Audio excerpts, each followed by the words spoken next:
دوستو، دو باتیں جس بیوی میں ہوں وہ کبھی وفا نہیں کر سکتی۔ نمبر 1، جو ہر وقت شوہر کو اس کی غربت کے تانے دے اور اس کی زندگی کو عذاب بنا کے رکھ دے۔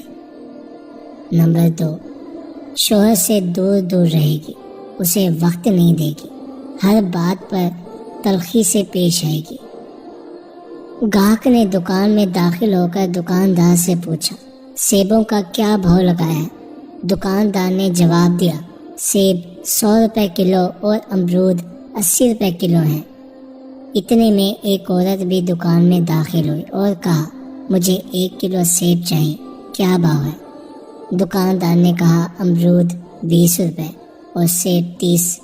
عورت نے الحمدللہ پڑھا۔ دکان میں پہلے سے موجود گاہک نے کھا جانے والی نظروں سے دکاندار کو دیکھا۔ اس سے پہلے کہ وہ کچھ بولے، دکاندار نے گاہک کو تھوڑا انتظار کرنے کا اشارہ کیا۔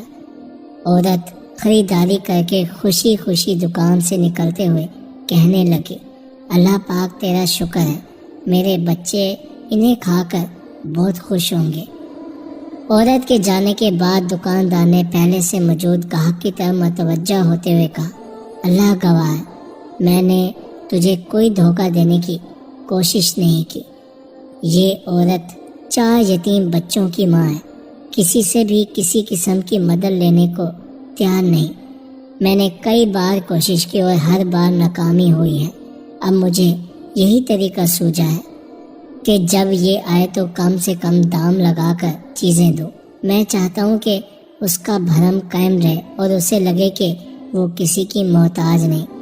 میں یہ تجارت اللہ کے ساتھ کرتا ہوں اور اسی کی رضا کا طالب ہوں۔ دکاندار کہنے لگا، یہ عورت ہفتے میں 1 بار آتی ہے، اللہ گواہ ہے جس دن یہ آ جائے، اللہ گواہ ہے جس دن یہ آ جائے اس دن میری سیل بڑھ جاتی ہے، شاید اللہ کے خزانوں سے مجھے وہ بھی مل جاتا ہے جس کا میں حقدار نہیں۔